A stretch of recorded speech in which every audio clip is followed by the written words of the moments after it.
새 정부의 국정 최우선 과제 중 하나가 농수산물 유통 구조 개선에 있습니다.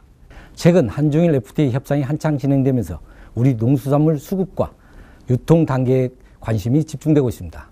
오늘 우리나라 농수산물 유통을 책임지고 있는 한국농수산식품유통공사 김재수 사장을 만나 우리의 농수산물 유통 구조의 현 주소와 개선할 점에 대해 알아보도록 하겠습니다. 안녕하십니까? 안녕하십니까? 우리가 AT 한국농수산식품유통공사 어떻게 보면 좀 생소합니다. 이름도 좀 길고. 예. 그래서 이번 기회에 한국농수산식품유통공사가 어떤 일을 하고 있는가에 대해서 자세히 좀 설명 좀 해주시죠. 예, 저희 한국농수산식품유통공사는 명칭에서 나타나 있는 것 같이 기능이 크게 네 가지입니다. 농산물 유통 개선을 하는 기능과 그 다음에 농산물 수출 촉진, 그리고 식품 산업 육성, 마지막으로 수급 안정, 이런 그 네 가지를 주요한 기능으로 하고 있고, 1967년도에 농어촌 개발공사라는 이름으로 오래전에 이렇게 설립이 되었습니다만은 그동안에 이제 명칭을 좀 변경하고 기능도 많이 확장을 해서 최근 개방 대비해서는 수출 분야와 식품 산업 육성이 중요하다는 차원에서 2012년부터 한국농수산식품유통공사라고 이름을 바꾸고 그 이름에 알맞는 여러 가지 수출, 유통, 식품, 수급 이런 기능을 수행하고 있는 준정부 기관입니다. 예, 좀 처음 질문부터 좀 그러는데요. 지난해 농수산 수출이 식품 수출이 예상외로 부진한 걸로 알고 있습니다. 그래서 추진 과정에서 혹시 어떤 문제점이 있었는가? 있다면 어떤 문제점이 있고 어떻게 개선을 시킬까요? 대해서 말씀해 주시죠. 예, 그 지난해 농수산식품의 수출액이 총 규모로는 약 한 79억 불 정도 됩니다. 그래서 재작년에 80억 불에 비하면 약 1억 불 정도가 줄었다고 할 수 있는데, 아시다시피 수출은 수입 상대국의 경제가 좀 이렇게 많이 발전하고 활성화되어야 수출 증가율이 좋습니다. 그리고 환율 변동이라든지 이런 그 요인이 적어야 되는데, 알다시피 지난해 또 엔저 일본의 어떤 수출이 많이 줄었습니다. 농산물과 식품만 거의 그대로인데 수산 쪽의 수출이 24억 불에서 한 2억 불 정도 일본이 줄었습니다. 그래서 통상 전체 수출에서 일본이 차지하는 비중이 과거엔 60%까지 올라갔는데 최근엔 30% 수준입니다. 예. 네, 일본의 경기가 좀 침체되고 또 엔저 문제, 또 한일 간의 여러 가지 감정적이고 정서적인 그런 분야에서 많이 이렇게 불협화음이 있다 보니까 좀 수출이 좀 줄은 그런 요인이 되겠습니다. 제 기억으로는 MB 이명박 정부 때 100억 불 수출 달성 목표가 있었던 것으로 기억하고 있는데, 그러면 거기에 비해서 한 20억 불 정도가 부족하네요. 예, 저희 그 이명박 정부 때 수출이 거의 배로 늘었습니다. 5년 기간에. 우리 농식품 수출이 과거 한 30년간 30억 불 수준에서 이렇게 머물다가 지난 5년간에서 이제 80억 불로 올라왔으니까 거의 배가 늘었습니다. 5년간에. 네. 그래서 수출 드라이브를 걸어서 열심히 한 성과이기도 한데, 그렇게 올라가는 추세를 가지고 좀 더 열심히 하면은 100억 불 수출 고지를 조만간 넘을 수 있겠다. 예. 그런 생각을 가지고 열심히 하자고 해서 100억 불 목표를 이렇게 세웠는데, 사실은 지금도 지난해 79억 불 수준이니까 100억 불 고지를 한 2, 3년, 늦으면 하여튼 3년, 빠르면 2년 정도 안에 달성을 해야 되겠다고 하고 목표를 세우고 열심히 하고 있습니다. 저희는 100억 불 고지가 어떤 면에서는 우리가 아주 넘어야 될 그 딸깍고개라 할까요? 네. 굉장히 힘든 고지라고 생각하고 있습니다. 우리나라 국가 전체가 100억 불 수출한 것이 지난 1977년도입니다. 국가 전체 수출이. 그래서 대대적으로 수출 기념도 하고 그렇죠. 수출 경제로 이렇게 이끌어갔는데, 100억 불을 넘으니까 이 증가한 추세가 가파르게 올라가요. 가파르게 올라가서 지난해 5,500억 불을 넘는 수준으로 갔는데, 우리 농식품도 제가 생각하기에는 이 100억 불 고지가 왜 중요하냐면, 100억 불 고지를 넘으면 그 다음부터 가파르게 증가한다. 그 이후에는 뭐 정부가 수출을 이렇게 해라 저렇게 해라 품질 관리를 잘해라 뭐 이렇게 구체적이고 개별적인 지도를 할 필요가 없는 것 같아요. 네. 그러면 수입 상대국의 수요에 알맞게 수출하는 기업이나 수출하는 대상들이 열심히 알아서 저절로 한다. 그런 고지가 바로 배급불 고지가 아닌가 싶어서 총력 지금 매진을 지금 하고 있습니다. 예. 사장님 이제 수출도 매진해야 되고 또 뭐 칠레 FTA 체결 10주년이 지난 며칠 안 됐습니다. 예. 또 한중 FTA 또 지금 계속 하고 있고 그래서 올해 우리 공사가 AT가 중점적으로 추진할 사업이 있다면 거기 소개 좀 해주시죠. 예, 수출도 원래 중점적으로 추진해야 할 사업 가운데서 중요한 그 위치를 차지하고 있는 사업이고요. 올해는 아시다시피 이 전방위로 거의 개방이 우리한테 가까이 와 있고 피부로 느끼는 해가 되지 않나 이런 생각이 듭니다. 한칠레 FTA 말씀하셨는데 2004년도 해서 2014년이니까 10년이 됐고 또 한미, 한EU 등 거대 경제권하고 FTA를 해서 이제 한 2년 본격적인 어떤 효과가 나타나는 그런 시기이기도 하고 또 원래 한 호주나 한 뉴질랜드, 한 캐나다 등 뭐 그런 나라들과도 이렇게 비준을 해야 될 그런 상황이고 또 아시다시피 한 10차 한중 FTA 그 회담을 이렇게 하는 상황이고 원래 아마 그것이 마무리가 되지 않겠나 그 전망이 되고 있고 쌀 관시화 문제도 또 뭐 조만간 6월까지는 뭐 정한다고 되어 있으니까 그런 문제 또 뭐 TPP 문제 이런 전방위로 우리 농업 분야의 개방의 어떤 그 물결이 밀려오는 해이기 때문에 여기에 대비해서 우리가 보완 대책이라든지 협상도 잘해야 되겠지만 우리는 수출을 역점적으로 해야 된다. 그리고 수출하기 위해서는 결국 국내 식품 기업이 튼튼하게 앞장서서 수출 시장을 이렇게 뚫고 나가야 된다. 그런 관점에서 수출과 식품 쪽을 지금 중점적인 쌍두마차를 할까요? 열심히 해서 지금 끌고 나가고 있는 상황입니다. 아시다시피 우리나라의 식품 기업이 거대 기업, 뭐 소위 말하는 조 단위 이상의 매출을 내는 기업은 10여 개도 불과합니다. 대부분이 영세예요. 95% 이상이 중소식품 기업이 되다 보니까 정말 중소식품 기업이 이 외국 사람들의 수요에 알맞는 제품을 만들어서 수출한다는 것이 참 힘듭니다. 힘들고 품질이 이렇게 변하기 쉽고 또 부패되기도 쉽고 자칫하면은 클레임이 걸려서 정말 애로가 있는 것이 농식품 수출입니다. 그렇기 때문에 일반 공산품과 다르게 많은 애로가 좀 있습니다만 그럼에도 불구하고 그야말로 30억 불, 80억 불, 이제 100억 불 고지를 내다보고 점점 더 이렇게 도약하는 것은 참 큰 그동안의 성과라고도 할 수 있어요. 우리가 열심히 수출 정책도 세웠고 수출 기반을 만들었고 정부가 많은 지원도 좀 했고 또 정말 수출 현장에서 열심히 한 그 역군들 노력도 있고 뭐 그렇다고 봅니다. 근데 제가 보기에는 우리가 이제 수출하면서 다만 인식을 좀 바꿔야 되겠다. 즉 1차 농산물, 신선식품만 가지고 수출하려고 하지 말고 다양한 가공품, 소위 말하는 음료, 알로에 음료를 비롯해 여러 다양한 음료도 지금 2억 불 고지를 지금 넘었습니다. 작년에 해서 음료도 2억 불 넘어가고 하니까 이제 뭐 음료, 이제 주류, 가공식품 뭐 전방위로 수출 상품을 만들어야 되겠다. 즉 우리가 농산물 수출하면은 뭐 이 딸기라든지 파프리카라든지 신선 농산물만 항상 머릿속에 이렇게 박혀 있는데 그러지 말고 신선 농산물에다가 가공품, 수산물 또는 음료, 주류 등 다양하게 약재까지 이렇게 해서 수출의 영역을 좀 넓혀 나가야 실적도 많이 늘어날 수 있고 우리가 성과도 조기에 그야말로 많이 달성할 수 있다. 저는 그렇게 생각합니다. 커피는 얼마나 많이 늘었습니까? 커피 수출은? 커피 조제품이 우리 수출 상위 랭킹에 지금 올라가 있는 품목입니다. 설탕이라든지 뭐 그것도 상위 랭킹이고 대중 수출에서도 뭐 2위, 3위를 차지하고 있는 것이 조제품인데 어떤 면에서 우리 수출의 좀 구조적인 문제를 할까요?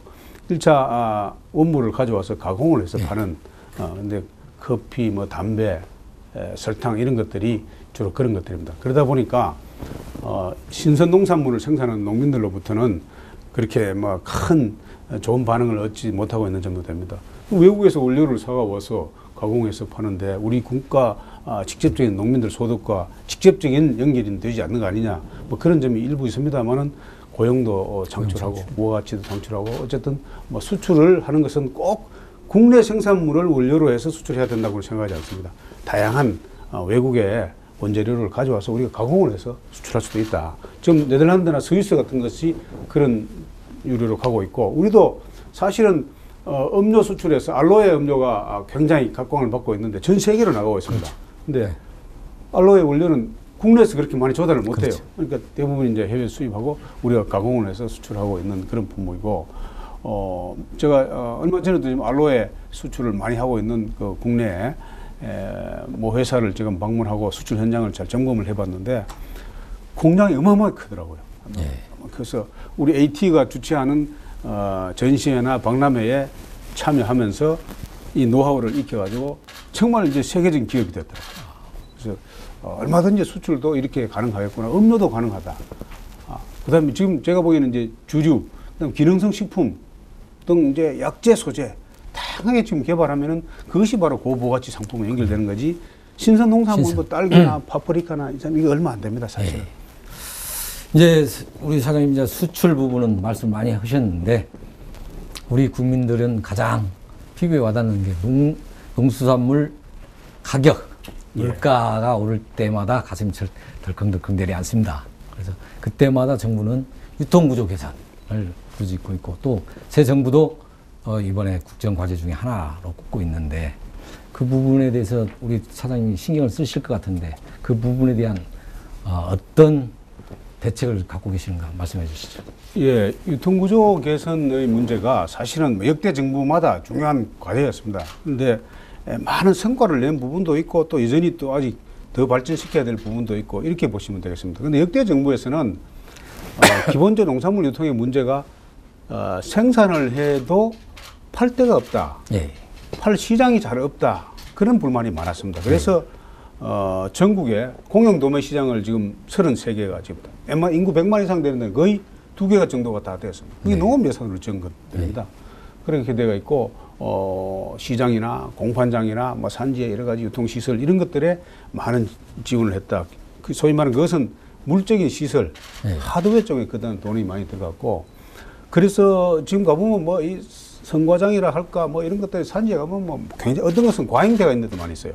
도매시장, 공판장, 선과장, 저장고 이런 것도 많이 있는데 지금은 그런 시설은 어느 정도 되었다. 이제는 그 안에서 도매시장을 중심으로 안에서 움직이는 소프트웨어, 그 시장 거래 제도라든지 또는 유통 시스템을 좀 고치는데 역점을 둬야 되겠다 해서 지난해 5월 달에 발표된 대책도 그런 시스템을 고치는 시장 거래 질서 이걸 고치는데 많은 역점을 두었습니다. 그래서 종전에는 시장을 통한 유통에서 상장 경매 제도를 주요한 그런 어떤 그 시장의 거래 제도로 삼았는데 그것이 가지고 있는 좀 문제가 몇 가지 있습니다.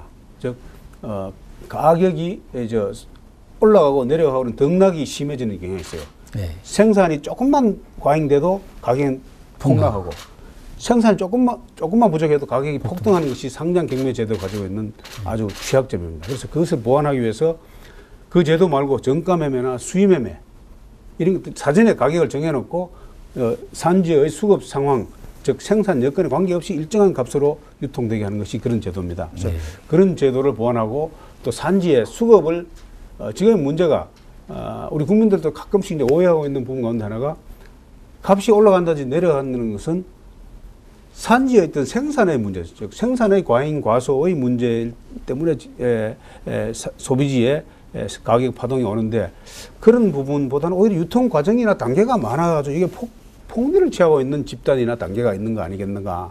그런 분야에 이렇게 관심을 많이 가지고 있는 부분인데 그런 부분이 일부 있어요. 그런데 근본적으로 가격의 폭락은 지금은 유통 단계를 줄인다든지 뭐 이런 문제가 아니고 산지 생산의 문제와 직결됩니다. 그래서 그런 것들이 대표적으로 우리가 좀 국민들의 홍보도 하면서 그걸 고쳐줘야 되고 예를 들면은 우리가 가격 파동으로 대표적인 품목으로 지적받는 것이 고랭지 배추나 뭐 뭡니다. 근데 고랭지 배추 사실 해발 700고지 이상 되는 높은 지역에서 재배되는 아주 특수한 생산 품목입니다. 그런데 소비는 전 국민이 다 하고 있어요. 식당마다 다 있다, 이 배추 소비를. 그러니까 아주 비대칭성의 특징을 가지고 있는 그런 품목인데 그 산지에서 날씨가 좀 안 좋다든지 또는 지나치게 또 뭐 햇볕이 많이 쬐어서 녹는 수도 있습니다. 그렇죠? 네. 그러면 뭐 전국적인 차질이 오고 그래서 그런 것들을 좀 고쳐나가자 해서 제도를 많이 고쳐나갔는데 근본적으로 제가 생각하기에는 국민의 총 수요보다 공급을 조금 많게 가져가는 것이 이 방법이에요. 그러면 수요보다 공급이 조금 많으면은 값은 폭락한다 이거죠. 네. 그 값 폭락하는 부분을 상인이 부담할 것인가, 정부가 부담할 것인가, 소비자가 부담할 것인가 그 차이입니다. 그래서 그런 것들을 적절하게 산지에도 이렇게 좀 부담을 하고 정부도 부담을 하고 소비자도 소비 촉진을 더해서 하는 뭐 그런 정책을 세워나가는 것이 핵심인데 정확하게 모든 품목을 이렇게 수요와 공급을 맞춰 나간다는 것은 사실은 이론적으로는 가능한데 현실은 참 어렵다. 저희 이제 초점은 지나친 폭등과 폭락을 막으면서 해 나가자. 네. 그리고 우리가 유통의 문제에 있어서 가장 핵심이 이 거래 제도와 직접적으로 연결해도 되지만은 시장의 통한 흐름을 무시하면 안 됩니다. 네. 우리 유통의 52%가 도매 시장을 통한 유통입니다. 물류 측면에서. 네. 그 시장을 예를 들어서 단절시킨다든지 시장을 차단하면은 안 돼요. 그래서 이제 직거래나 다양한 뭐 이런 대기업의 어떤 거래나 이런 것들은 비중이 그렇게 크지 않습니다. 직거래를 다 합쳐봐야 4% 정도에 불과해요. 그러니까 우리가 52%의 물류 흐름이 유통이 도매 시장을 통해 흐르는데 왜 정부가 직거래를 많이 해서 하지 않냐. 직거래는 뭐 여러 가지 형태가 있습니다만은 꾸러미 사업도 있고 뭐 다양한데 이걸 아무리 다 합쳐봐야 유통이 4%. 이게 다른 기능을 무시하고 직거래만 해서 이게 기본적으로 물량 충족을 못 해줍니다. 그런데 예. 직거래를 통해서는 다만 전통 유통, 시장 통한 유통이 가지고 있는 구조적인 문제점을 보완할 수는 있습니다. 예. 사전에 예를 들어서 이렇게 계획을 해서 한다든지 뭐 정가 수요 매매 한다든지 지금 꾸러미 싸움이라든지 각종 집판장이나 뭐 이런 걸 통해서 직접 소비자가 수매하는 그런 것이 있는데 그것은 또 현장에 이렇게 가보면은 뭐 카드 결제가 안 된다든지 또는 시설이 비위생적이다. 직거래 한다고 했는데 나중에 알고 보니까 도매 시장에서 가져와서 팔더라. 뭐 이런 것도 있고 품질에 대한 보장이 안 된다. 이거 뭐 어디서 왔는지 모르겠다. 뭐 이런 여러 가지 값은 좀 싸는 경우가 많습니다. 그래서 그런 것이 투명하게 보장이 되는 직거래를 해야 되는 거지. 많은 사람들이 6단계, 5, 6단계의 농산물 유통 구조를 3단계로 줄이겠습니다. 3단계 유통이 대부분이 대형 유통업체가 하는 겁니다. 네.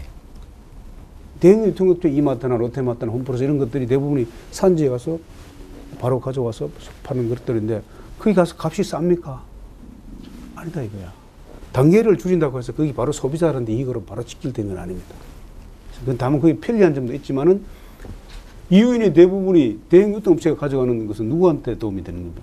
아니다 이거죠. 그래서 이렇게 단계 줄이는 쪽으로만 너무 이렇게 포커스 가서는 안 된다. 불필요한 단계는 줄여야 돼요. 이 단계가 필요 없는 건가? 지금은 정보가 실시간으로 교류되기 때문에 농민들도 그렇고 소비자들도 그렇고 상인들도 너무나 정보를 많이 가지고 있습니다. 불필요한 단계를 거쳐가도록 두지 않죠. 네, 사장님 이제 유통 구조의 직거래, 도매 거래까지 말씀을 하시고 장단점에 대해서도 설명을 해 주셨는데 제가 또 잠깐 보니까 우리 사장님께서는 유통 쪽에 전문가이신 것 같더라고요. 농수산식품부에 계실 때도. 그래서 우리나라 유통 이렇게 항상 얘기가 나오는데 유통 전문가 육성에 대해서 한번 말씀해 주시죠.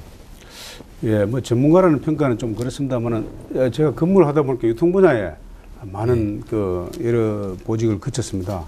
유통과에서 사무관도 하고 실무자로서 유통과장도 하고 시장과장도 하고 유통국장도 하고 지금 유통공사 사장도 하고 이러다 보니까 하고 있는데 우리 국민들이 인식하기에는 뭐 유통 개선이 잘 안 됐다고 생각하는데 어떤 것은 너무나 많은 유통 개선이 돼서 문제가 있는 것도 과잉 유통. 예를 들면은 포장 분야. 예를 들어 우리가 가게에서 배라든지 과일을 사보면 5개, 6개 포장이 되는 수가 많습니다. 그렇죠. 안, 속안부터 시작해서 이건 과잉이에요.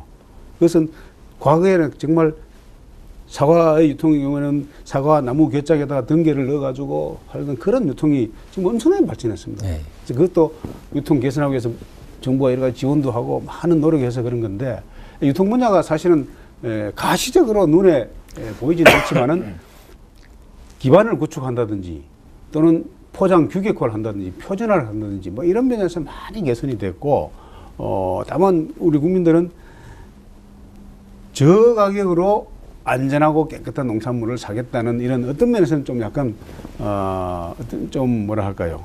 그런 기대가 있어서 그거와 산지와 충족을 시키지 못하는 그런 점이 있다. 근데 유통의 문제는 실질적으로는 눈에 보이지 않게 많이 개선이 됐습니다. 예. 개선이 됐고 지금은 이제 도매 시장을 다 지었는데 이제는 리모델링을 한다는 게 너무 시설이 낙후되어 있고 오래됐다.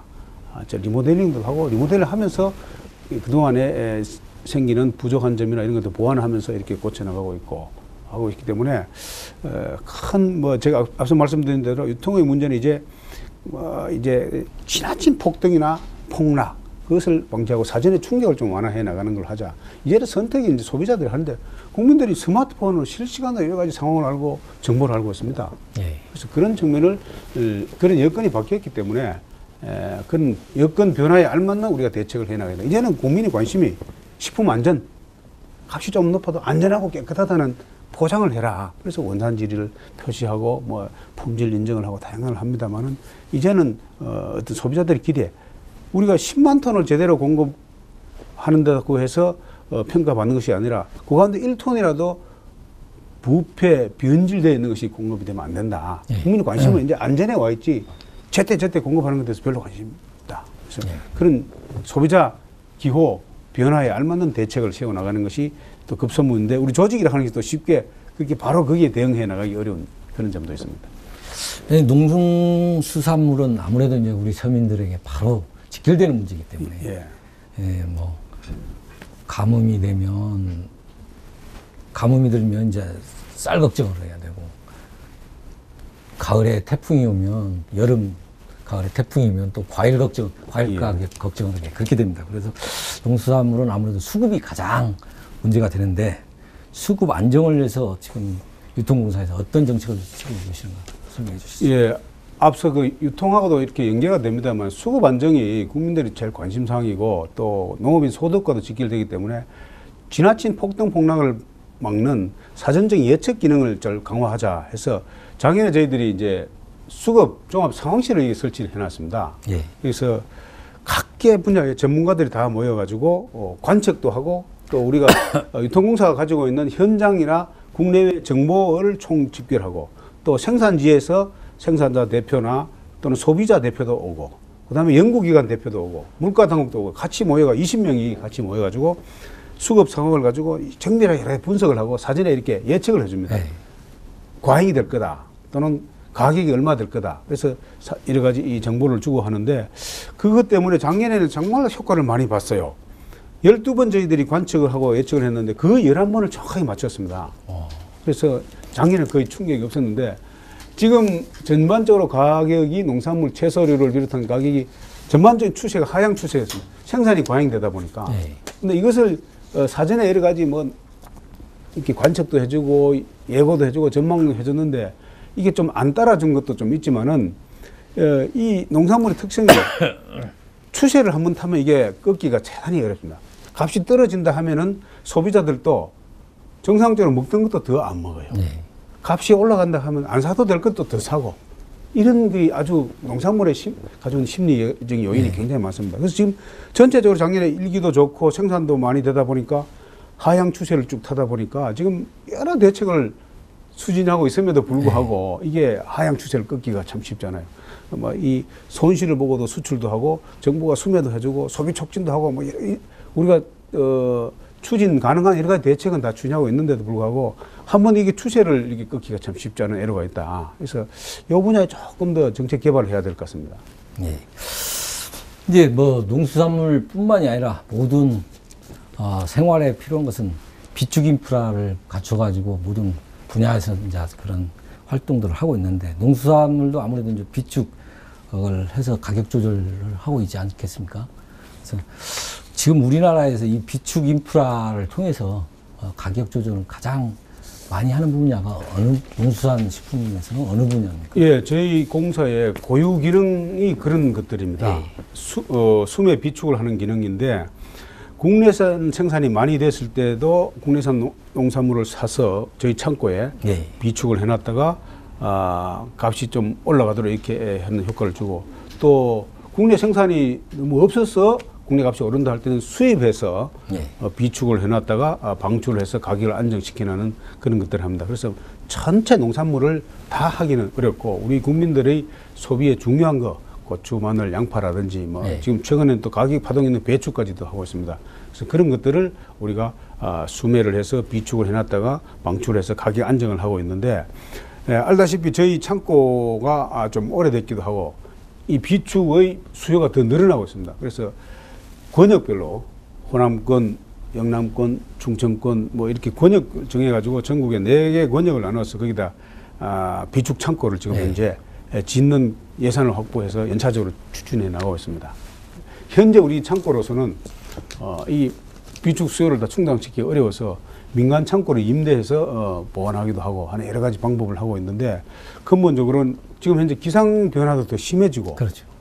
또 이제는 어떤 면에서는 정보가 실시간으로 교류되다 보니까 들어오고 나가고 하는 것들이 굉장히 이 정부의 통제를 벗어난 수가 많아졌어요.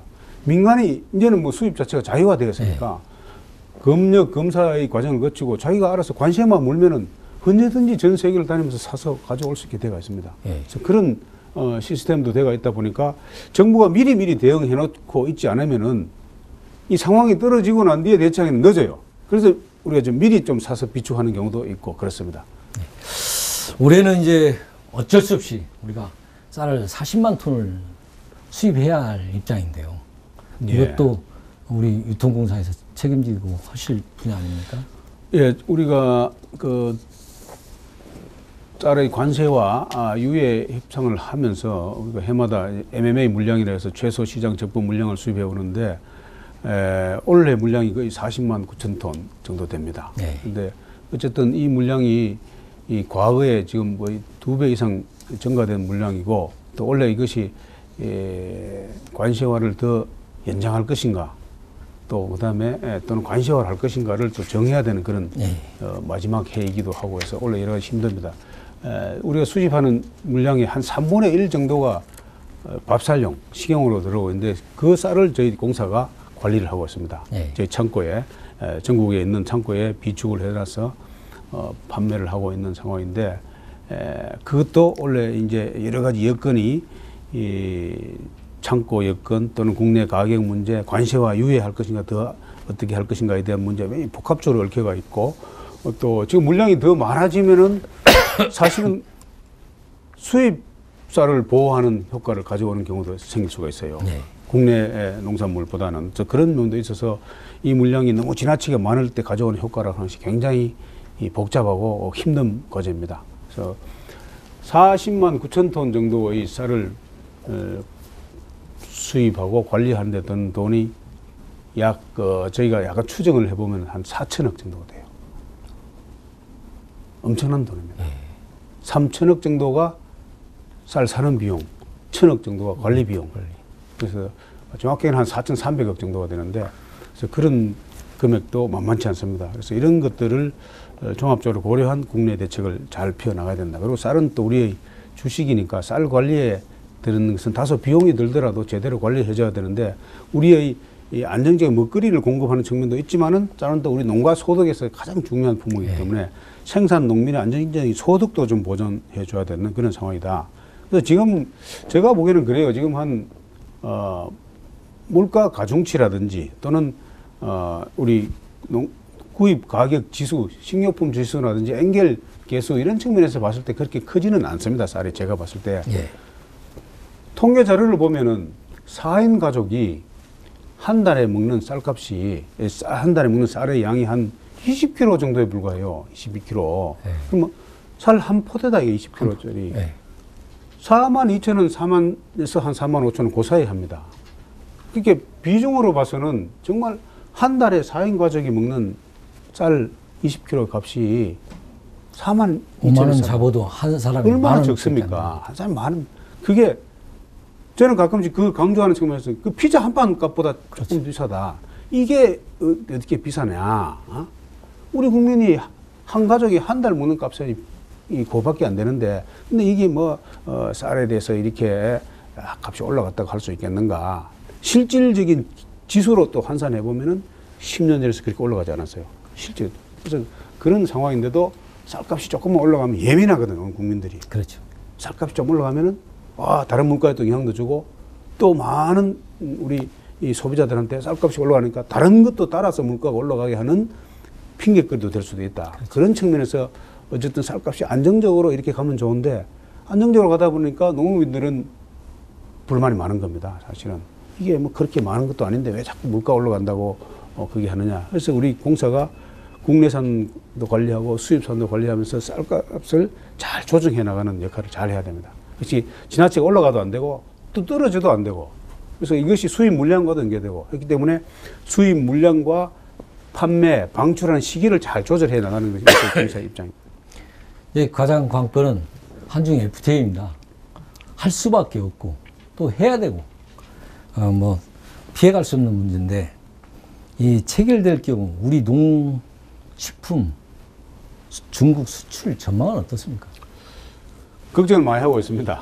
그런데 또 걱정만 하고 있어서는 안 되고 예. 대책을 잘 세워야 되는데 저는 이제 우리 한중의 교역이 정말 피한다고 피할 일도 아니고 또 걱정한다고만 될 일도 아니고 예. 어쨌든 중국의 거대 시장이 우리 옆에 있으니까 뚫고 들어가야 된다. 근데 막연하게 자신감을 근거 없는 자신감이라든지 대책 없는 큰 소리만 쳐서는 안 된다. 그렇죠. 구체적으로 중국 시장을 분석하고 대비를 해야 된다 해서 뭐 나름대로 여러 가지 노력을 하고 있습니다.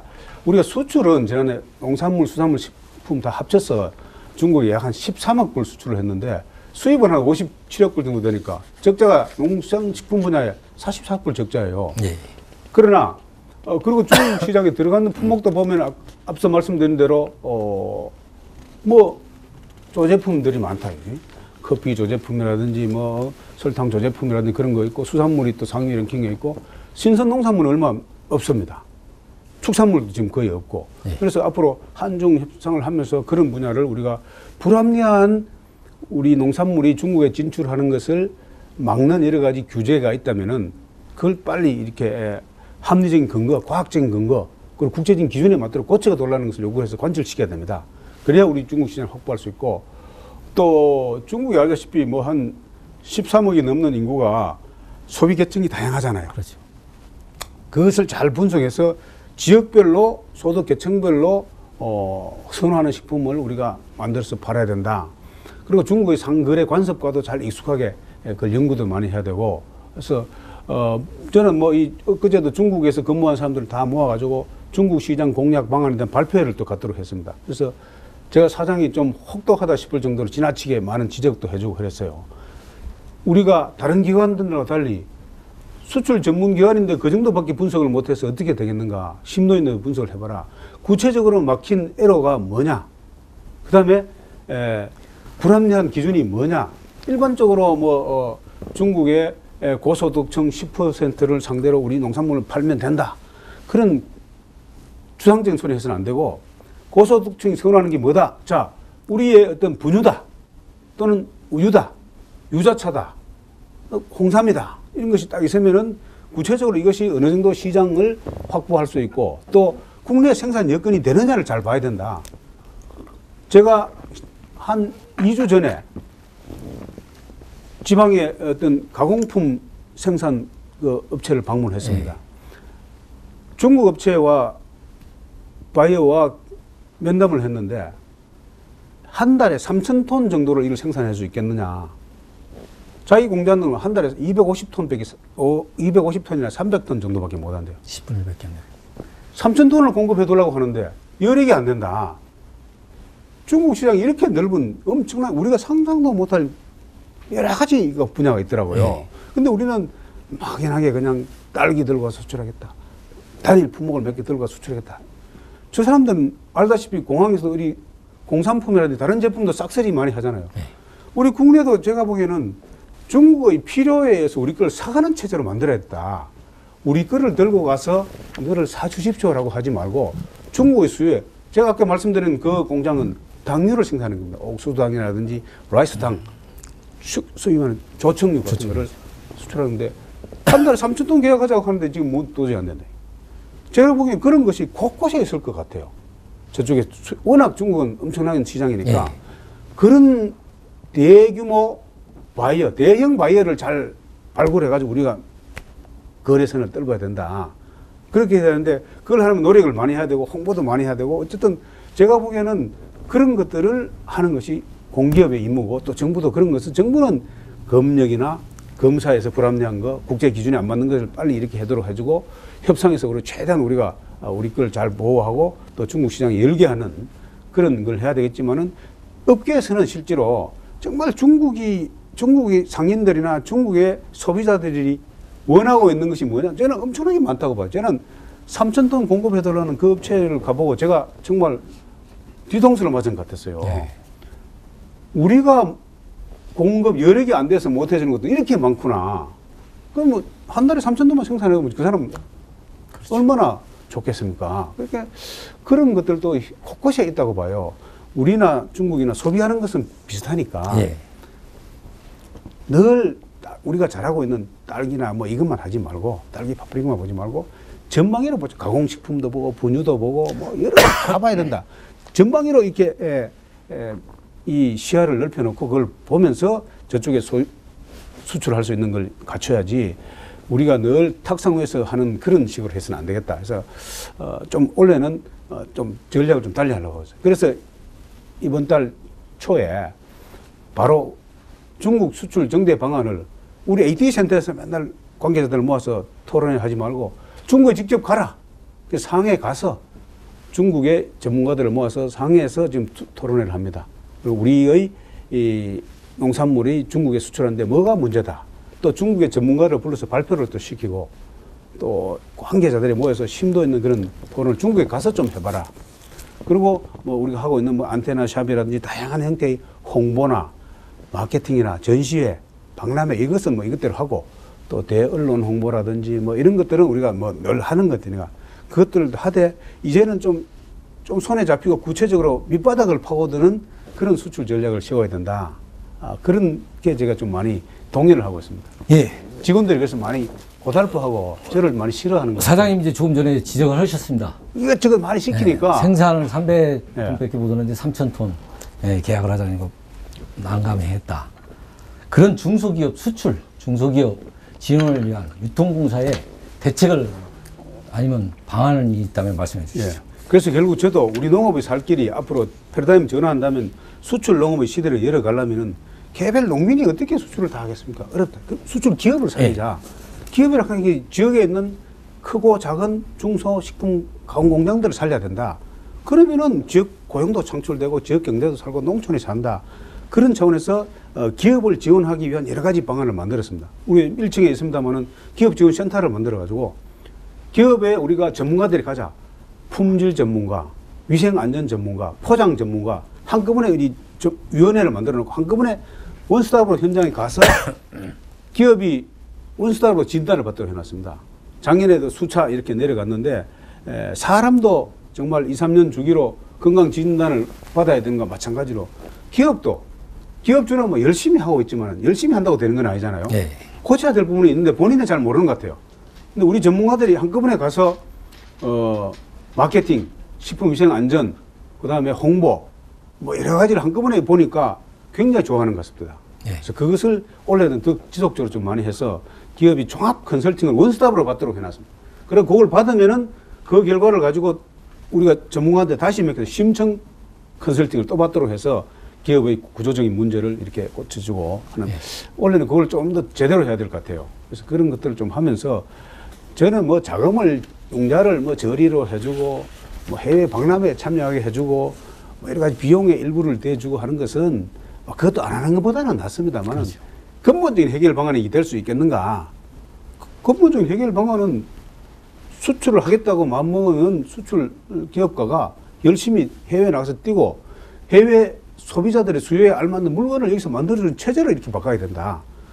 우리 국민이 예산으로 세금으로 가서 적자나는 기업에 돈을 몇 푼 보태준다고 해서 그걸로 수출을 정대시키겠다는 발상은 좀 바꿔야 되지 않겠나. 저는 그런 생각을 해요. 예. 이것은 근본적으로 우리가 도와주는 측면은 어디까지 일었을 때 이야기고 이제는 본인이 열심히 뛰게끔 만들고 그거 뛰는데 어떤 허들이나 장애가 뭐가 있는가를 우리가 찾아보고 그걸 풀어줘야 되는 것이 우리 수출 전략이지 그냥 뭐 캠페인성으로 구호성으로 이건 비즈니스다 이게. 사활을 그 비즈니스인데 이것을 마치 무슨 캠페인 하는 식으로 박수치고 잘한다고 격려해주고 표창장 줘서 해결할 일이 아니다. 네. 그렇게 생각합니다. 그래서 우리 대중 수출 문제는 이제는 좀 전방위로 영역도 좀 넓히고 정부 지원도 좀 대대적으로 좀 하고 전략도 좀 바꿔가지고 하는 것이 실질적인 수출 성과가 낼 수 있을 것이다. 그런 생각을 합니다. 예. 네, 사장님 이제 올 초 우리나라 화두가 공기업 개혁이었습니다. 우리 유통공사도 거기에 비켜갈 수 없었을 텐데 경영 활성화를 위한 특별한 방안이 있었나요? 예, 저희도 뭐 이 공기업이고 또 준정부 기관입니다. 정부 일을 또 집행하는 기관이라서 나름대로 정부 지침에 맞게 여러 가지 뭐 보수를 포함해서 경영 전반에 관해서 그런 것을 했는데 또 미흡한 점이 좀 일부 있어요. 네.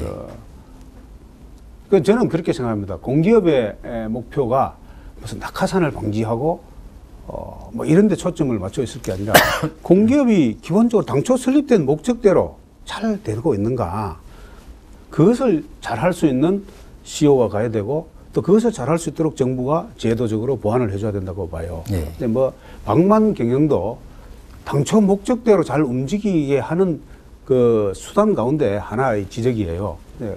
너무 뭐 보수 문제나 뭐 이런 문제나 특히 뭐 이 비급여성 복지 문제에 너무 지나치게 그것이 본질은 아니잖아요. 네. 제대로 목적대로 잘 하도록 하게 하고 또 너무 국민의 정서에 반하는 방만 경영이나 복지 혜택이 많다면 그건 고쳐야죠. 당연히 고쳐야 되는데 저희 공사도 뭐 그런 측면에서 여러 가지 많이 했습니다만은 제가 와서 보니 이거 평가하는 제도도 좀 문제가 있다.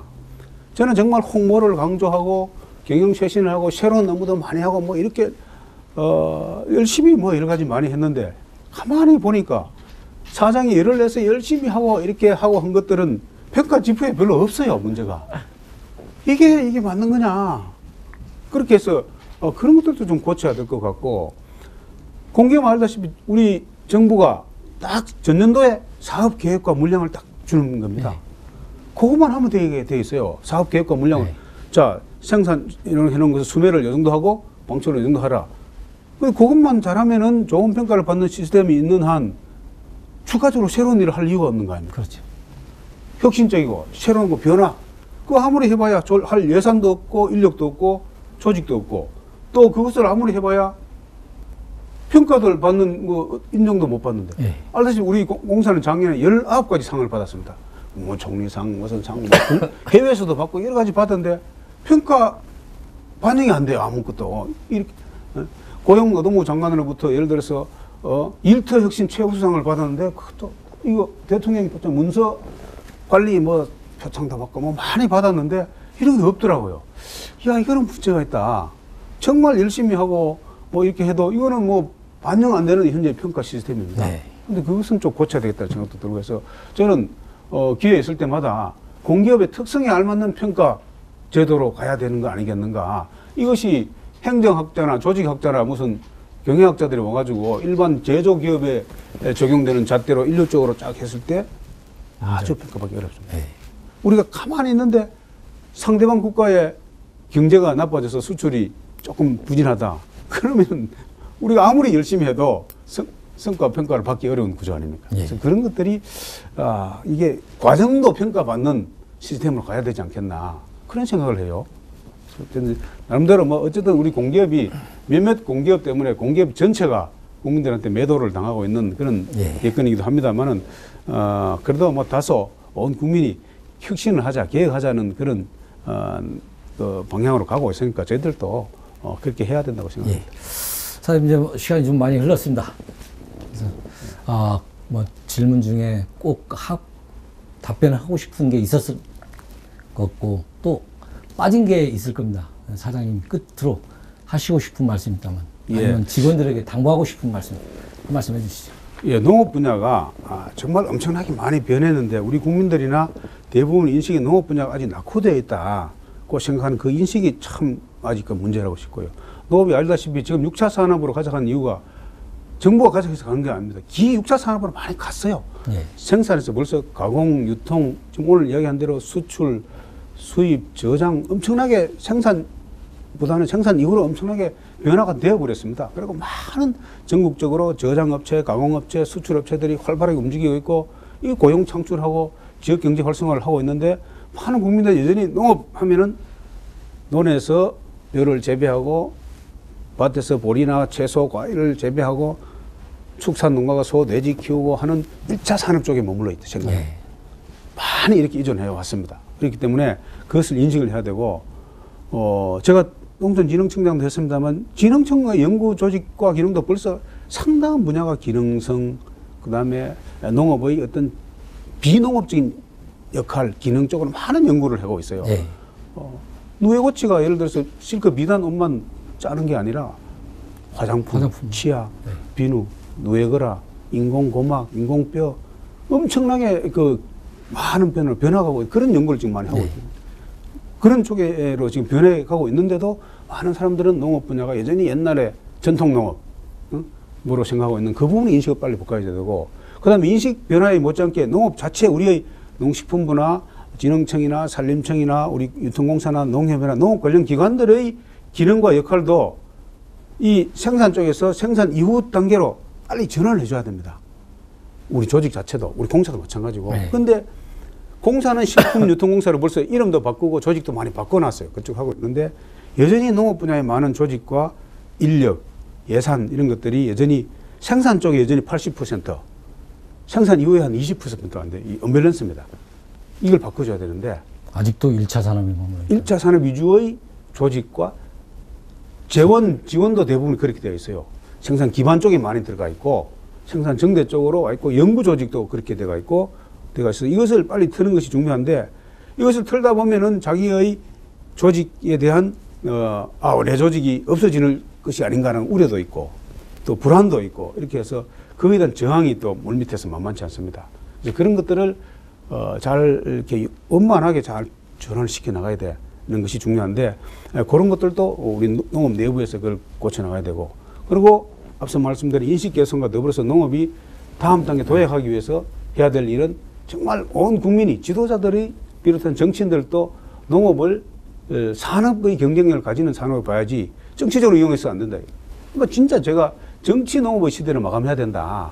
그건 언제까지나 이 번이 알면서도 표 관리한다든지 기타 이런 측면에서 안 되는 소리에 우리가 찬성을 해줘서는 안 된다. 뭐 조금 희생을 하더라도 이걸 도약을 해야 되는 시기다. 그래서 그런 측면에서 우리 국민들이 농업에 대한 새로운 인식을 좀 해줬으면 좋겠다는 생각을 하고 있습니다. 예. 장 시장 감사합니다. 감사합니다.